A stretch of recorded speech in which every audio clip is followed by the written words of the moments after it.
Ang unit po natin is ADB 160, kulay white. So, itong dalawang unit sir, kung ano-order namin ngayon, dahil hindi nyo na wala po yung iba sir, wala na po wala. So, nasasay nyo na po yung so, ito po sir, tinatawag na. So, dito po natin yan, ginagamit na natin ito sir, just in case kapag nalumot yung battery natin. Kasi nga, ang motor natin is nasa battery operated. So, hindi po ito mag-operate ng local yung battery. Isang unit. So, hindi natin mabubuksan na possible. So, ito po yung gagamitin natin sir, para magbukas to. Hindi na natin kailangan gamitin ito.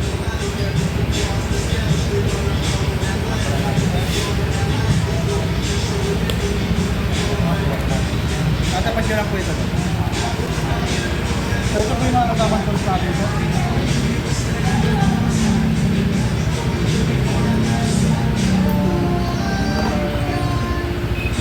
Saka is maalis na lang yung start lang natin. Tayo sa screen.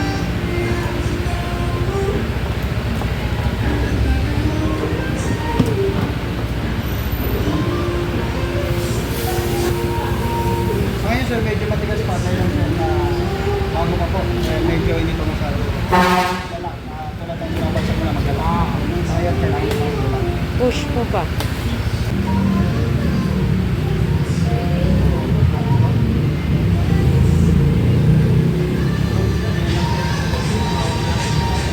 Charger po natin.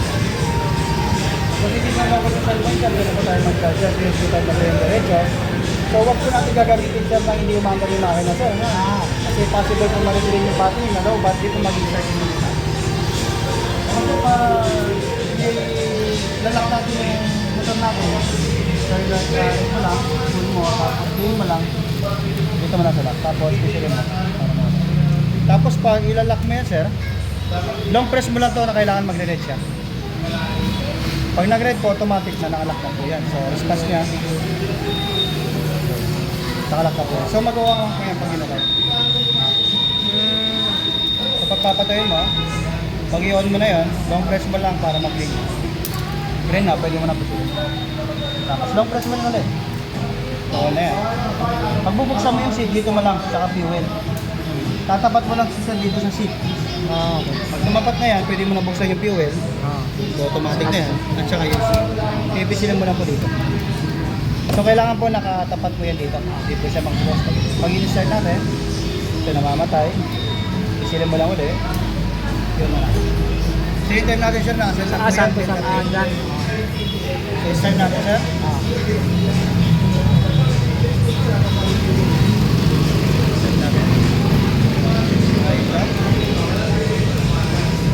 Check natin sir lahat ng features niya. Ito yung tinatawag nilang idle stop. Pamila na yun sir. Kita. Ito yung idle stop na tinatawag. Pag in-off nyo, hindi siya mag-automatic mamamatay. Like for example, lumito ka, hindi siya mamamatay. Pag in-on mo yan, lalabas yan dito, indicator niya. So pag once uminto ka sir, just in case, halimbawa uminto ka, bumili ka ng palamig, uminto yung motor, automatic na mamamatay po yung makina. So hindi ibig sabihin na namatay yung makina is kailangan natin ma-start. I-rev mo lang to at mag-i-start na po yung engine natin. Alam mo lang. So pag dumating sa mga stoplight sir, mag-automatic na mamamatay yan. Tapos check natin sir yung mga ilaw natin. Signal light.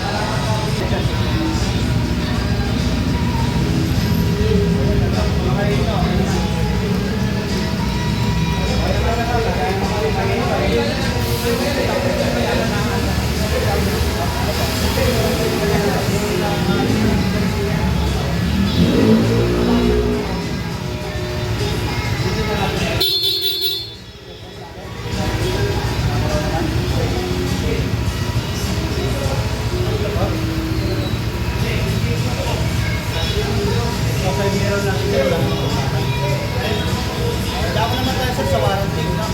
Dalawa po yung cover ng warranty natin. Una-una po yung electrical. Just in case na nagka-problema kayo sa ilaw, electrical kusina, papacheck nyo kung auto-brake siya. Pag yan natin papacheck sa labas. Just in case na nagpa-check tayo sa labas, possible po na magugulo yung warranty. Kaya naman po yung warranty. Hindi natin yung wiring sir, possible na mag-upgrade ng ilaw, MD light, naglagay na additional light yan. Pag nag-cause na natin yung wiring, possible po na magugulo yung warranty. So, mas maigi sir, hanggang 1 year, wag na natin para makukuha ng warranty, sayang naman po. Okay, pangalawa pong covered ng warranty yung engine yung makina natin. Dito po, yung makina. Just in case sila nagka-problema, sir, huwag natin ipapacheck sa labas at ipapagalaw. Sayang naman yung warranty. So, kay Mototech na po. Yung warranty is valid for 1 year? 1 year po yun, ma'am. Kung 1 year, wala na. Wala na. Okay, may mga cost kasi minsan si customer bumabalik, nagkaka-problema sa battery, no? Sabi na, drain kagad, cover ng warranty. So, which is yung battery kasi consumable yung ginagawa. Yes. Ang example ng battery is yung parang gas. Yes. Gamot na ginagamit ko. Oh. Ito lang ng makina na nasa pag-aalaga mo. Yes. Tumatagal talaga. Yung Yung battery, battery. hindi siya covered ng warranty. Not covered. Okay. Anong basta yung sa ngayon, sir, ang recommended kasi noon sa Star Headed. Pero nasa sa inyo po kung gusto niyo palitan ng premium, hindi yung kulay pula. Yung green, unleaded. Ang green yung sa atin dito. Yun lang po yung nilagay namin dito. Okay, so ngayon, harap nito nito, sir, is tubeless na premium na. Wala na siya ang seryo. Para iwas flat, kahit mapako mo yan, ginapon na nais, sabi na ano. Hindi may Paligay iwasan. na tires nila, para kahit kunting butas lang, matataparan ng tires. Iwas na matataparan. Okay, yung unit natin, sir, is pump belt na, walang stick, wala po yung cambio, walang cadena, automatic na tayo. So, regarding sa question nyo, pero pamahin na siya. Wala na ito. Dito sir, sa regarding sa full registration dati kasi may full registration tayo na natawag na nilalagay. Which is yun po is hindi na po acceptable ng mga HPD natin, ng Highway Patrol, LTO. Wala po silang advice sa atin na maglagay ng full registration. Kasi nga po, dahil lang po na-register natin sir is mabilis na po. Hindi na tulad dati. Maximum po Pwede lagyan ng ano, is 1 month. temporary check na ano.